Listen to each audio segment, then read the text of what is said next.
yego dufate ko amafaranga adashobora kuba buri kimwe mu bituma umubano w'abakundana ugenda neza.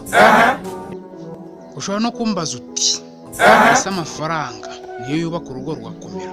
Nshuti yanjye oya, amafaranga ashobora kubaka urugo mu buryo bwihuse cyane, ariko ubukene nibwo buzatuma urugo rukomera. Mwene wacu nubwo bimeze uko, gahunda ni yayindi nyine. Wibuke agahinda k'ubukene gafatanyijwe n'ako guhemuka, ibyo bintu bihanishwa icyaha cyo kugerageza kwiyahura. Dushaka amafaranga, tureke kumva ko turi imari zishyushye ziri hejuru abakobwa baza batwirukaho. Imari ni icyo ufite mu igufi. Nshuti yanjye, kisha make kanda subscribe.